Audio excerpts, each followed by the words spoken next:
अस्सलाम वालेकुम स्टूडेंट्स। आज के लेक्चर में हम physical equilibrium, chemical equilibrium, dynamic equilibrium, static equilibrium इन चीज़ों के ऊपर डिस्कशन करेंगे। हाँ, हमने फर्स्ट ईयर केमिस्ट्री का यूनिट नंबर 7 केमिकल इक्विलिब्रियम का चैप्टर स्टार्ट कर चुका है। ऑलरेडी कुछ चीज़ें हमने केमिकल इक्विलिब्रियम की चैप्टर से अपलोड कर चुके हैं, डिस्कस कर चुके हैं। आज के लेक्चर में हम एग्जैक्ट ये चार चीज़ें एक्सप्लेन करेंगे: dynamic equilibrium, static equilibrium, physical equilibrium, chemical equilibrium. चीज़ें ऑलरेडी मैंने लिख चुके हैं। मेरा मकसद यही होता है कि कम से कम टाइम में ज़्यादा से ज़्यादा चीज़ें मैं आप लोगों को ट्रांसफ़र करूँ, आप लोगों के साथ शेयर कर सकूँ। अच्छा स्टूडेंट्स, लेक्चर को खत्म होने के बाद आप लोग इसके काबिल होना चाहिए कि आप लोग डिफरेंस कर सकें केमिकल इक्विलिब्रियम, फिजिकल इक्विलिब्रियम में, डायनेमिक इक्विलिब्रियम, स्टैटिक इक्विलिब्रियम में। इसके काबिल होना चाहिए लेक्चर को खत्म होने के बाद। अच्छा, केमिकल इक्विलिब्रियम, ये स्टेटमेंट, ये डिफिनीशन मैंने केमिकल इक्विलिब्रियम का लिखा है: a state of reversible chemical reaction in which rate of backward reaction becomes equal to rate of forward reaction is called chemical equilibrium. Students, ये एक सिंपल सी chemical equation या reversible reaction भी कह सकती है कि एक सादा सा केमिकल रिवर्सिबल केमिकल रिएक्शन मैंने लिखा है। ये रिएक्टेंट, ये प्रोडक्ट। रिवर्सिबल रिएक्शन हम जानते हैं कि वो रिएक्शन होता है कि जिसमें रिएक्टेंट प्रोडक्ट को कन्वर्ट होते हैं और प्रोडक्ट्स अगेन रिएक्टेंट को कन्वर्ट होता है। हाँ, और रिवर्सिबल रिएक्शन के अंदर दो तरह के रिएक्शन होते हैं, एक फॉरवर्ड रिएक्शन, एक backward reaction. Forward reaction reactant को प्रोडक्ट में तब्दील करता है, बैकवर्ड रिएक्शन प्रोडक्ट को रिएक्टेंट में तब्दील करता है, कन्वर्ट करता है। हाँ, ये चीजें ऑलरेडी हमने डिस्कस कर चुके हैं। रिवर्सिबल रिएक्शन क्या होती है, फॉरवर्ड रिएक्शन, बैकवर्ड रिएक्शन क्या है, इन दोनों में डिफरेंसेस क्या है, ये डिफरेंसेस, ये चीजें ऑलरेडी हमने पहले अपलोड कर चुके हैं, मेरे यूट्यूब चैनल के ऊपर अवेलेबल है। अच्छा, ये चीज भी बताया था कि इनिशियल टाइम जब हम रिएक्शन स्टार्ट करते हैं, उसी time rate of forward reaction maximum होता है, वेरी फास्ट होता है। Rate of backward reaction negligible होता है। कब? जिस टाइम हम रिएक्शन को स्टार्ट करता है ना, इनिशियल टाइम फॉरवर्ड रिएक्शन की स्पीड वेरी फास्ट होता है, बैकवर्ड रिएक्शन की स्पीड वेरी स्लो होता है, नेग्लिजिबल होता है। टाइम गुजरने के साथ साथ फॉरवर्ड रिएक्शन की स्पीड आहिस्ता आहिस्ता डिक्रीज होता है, टाइम गुजरने के साथ साथ बैकवर्ड रिएक्शन का स्पीड आहिस्ता आहिस्ता इंक्रीज होता है। दोनों रिएक्शन के ऊपर एक ऐसा टाइम भी आ जाता है कि बैकवर्ड रिएक्शन और फॉरवर्ड रिएक्शन का स्पीड आपस में बराबर हो जाता है। जिस टाइम फॉरवर्ड रिएक्शन और बैकवर्ड रिएक्शन का स्पीड बराबर हो जाए, उसी वक्त रिवर्सिबल केमिकल रिएक्शन का जो सूरत हाल होता है, जो स्टेट होता है, उसको हम केमिकल इक्विलिब्रियम कहते हैं। केमिकल इक्विलिब्रियम, केमिकल इक्विलिब्रियम हम रिवर्सिबल रिएक्शन के लिए ये टर्म यूज करते हैं। ये टर्म हम रिवर्सिबल केमिकल रिएक्शन के लिए यूज करता है, लेकिन तब यूज करता है जब हमारे पास रेट ऑफ फॉरवर्ड रिएक्शन और रेट ऑफ बैकवर्ड रिएक्शन आपस में बराबर हो जाए। यहाँ आर का मतलब रेट, एफ का मतलब फॉरवर्ड रिएक्शन, आर का मतलब रेट, बी का मतलब बैकवर्ड रिएक्शन। यानी जब फॉरवर्ड रिएक्शन की रेट और बैकवर्ड रिएक्शन की रेट आपस में इक्वल हो जाए, तो उसी टाइम रिवर्सिबल केमिकल रिएक्शन की जो सूरत हाल होती है, उसको हम केमिकल इक्विलिब्रियम कहते हैं। स्टेटमेंट मैंने लिख चुका है। आगे क्या लिखे हैं? The concentration of reactant and product remain constant eight chemical equilibrium. ये केमिकल इक्विलिब्रियम के लिए ये एक शर्त भी है।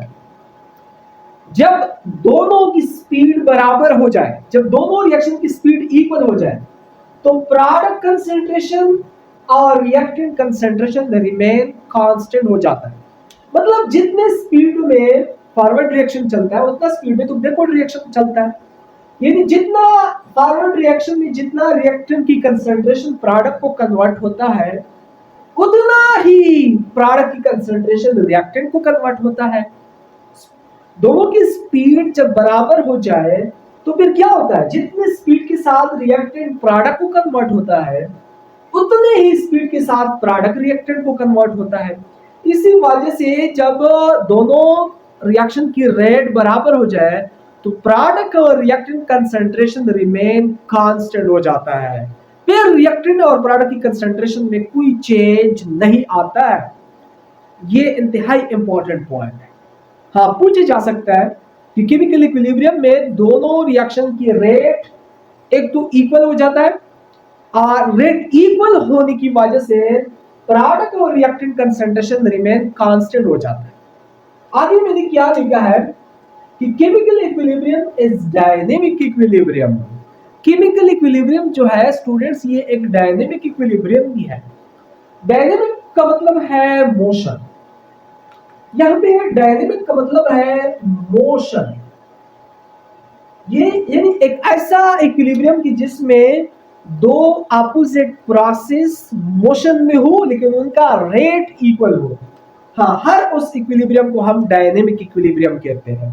हर उस इक्विलिब्रियम को हम डायनेमिक इक्विलिब्रियम कहते हैं जिसमें टू अपोजिट प्रोसेस, जिस तरह बैकवर्ड और फॉरवर्ड ये दो रिएक्शन है, हाँ, जिसमें दो अपोजिट प्रोसेस मोशन में भी हो, हाँ, उनकी रफ्तार अगर इक्वल हो तो फिर उस इक्विलिब्रियम को हम डायनेमिक इक्विलिब्रियम भी कहते हैं।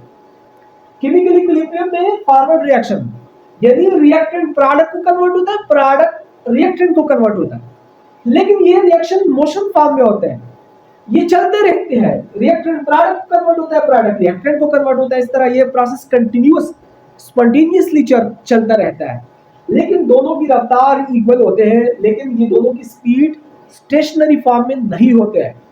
मतलब दोनों की रेट जो है ये स्टैटिक नहीं होते हैं, बल्कि दोनों की रेट इक्वल होते हैं केमिकल इक्विलिब्रियम में। हाँ, मोशन फॉर्म में होते हैं। फॉरवर्ड रिएक्टेंट प्रोडक्ट को कन्वर्ट होता है फॉरवर्ड रिएक्शन में, बैकवर्ड रिएक्शन में प्रोडक्ट रिएक्टेंट को कन्वर्ट होता है।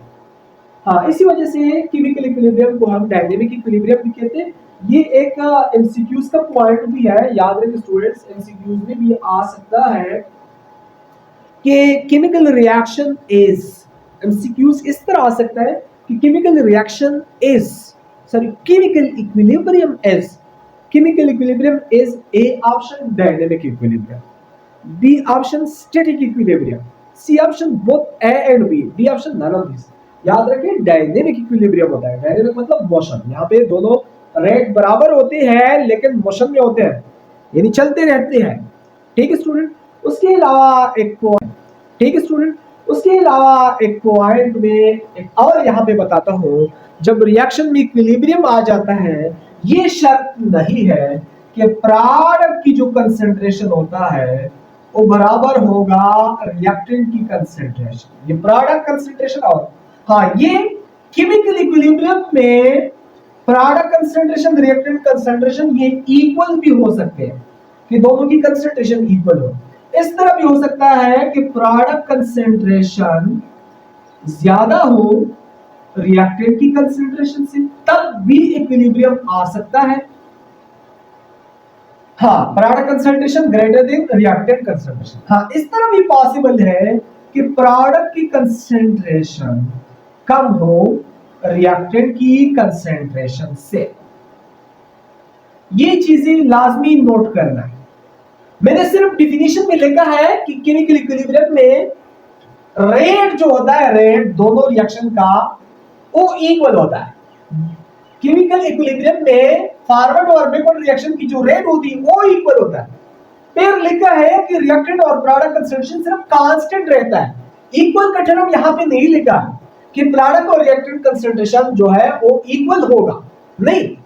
केमिकल इक्विलिब्रियम के लिए शर्त बस कि दो रिएक्शन की रेट आपस में इक्वल हो और फिर इस रेट इक्वल होने की वजह से रिएक्टेंट और प्रोडक्ट कंसंट्रेशन रिमेन कांस्टेंट होगा।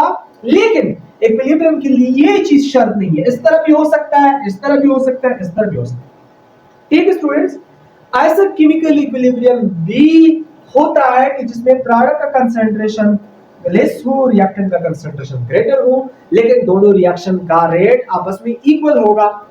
ऐसा केमिकल इक्विलिब्रियम भी होता है कि जिसमें प्रोडक्ट की कंसंट्रेशन ग्रेटर होती है, रिएक्टेंट की कंसंट्रेशन कम होती है, लेकिन दोनों रिएक्शन की रेट आपस में इक्वल होता है। इसी वजह से फिर वहां हम कहते हैं कि केमिकल इक्विलिब्रियम है। ठीक है स्टूडेंट, ये मेन चीज है, इंतहाई इंपॉर्टेंट। तीन चार चीजें, चारों की चारों चीजें इंतहाई इंपॉर्टेंट है।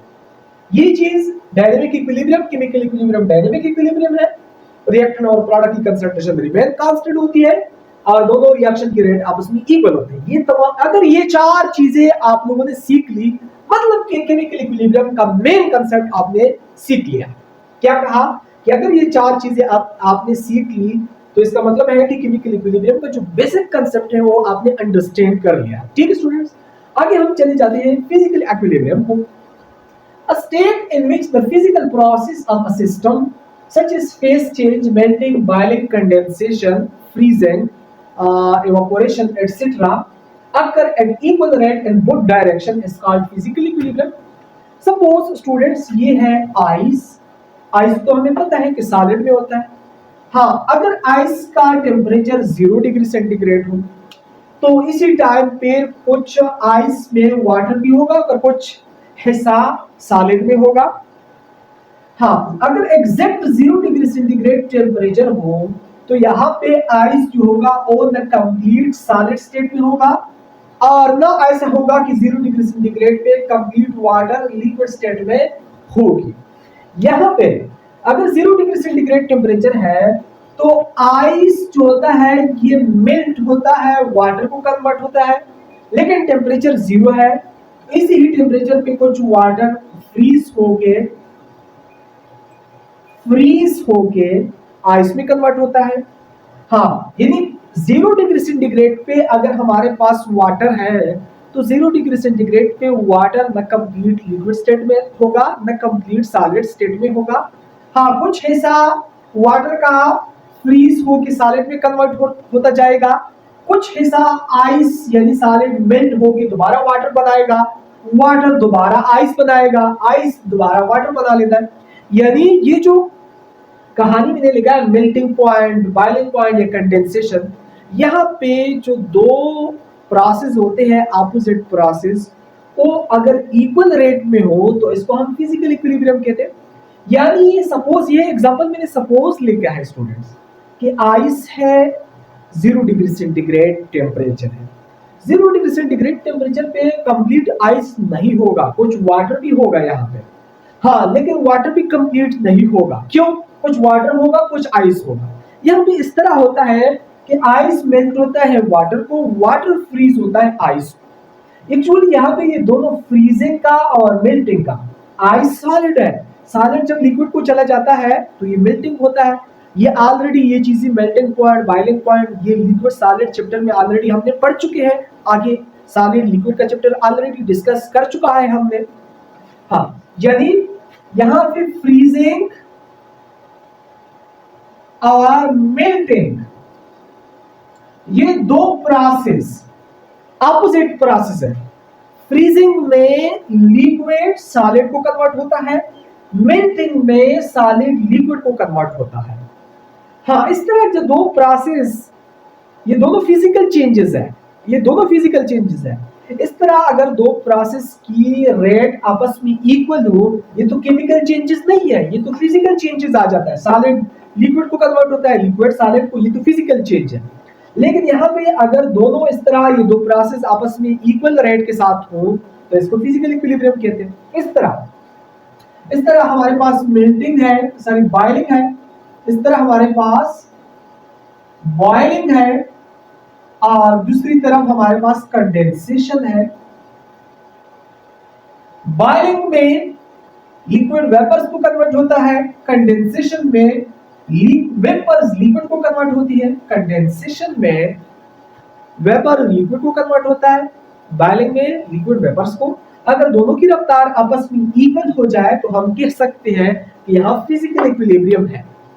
एक टर्म और लिखा है स्टैटिक इक्विलिब्रियम। स्टैटिक इक्विलिब्रियम का मकसद ये होता है कि दो अपोजिट प्रोसेस अगर इक्वल हो लेकिन उनकी जो वहां स्टैटिक पोजीशन में हो, इस तरह। ये देखिए एग्जांपल के साथ समझाता हूं।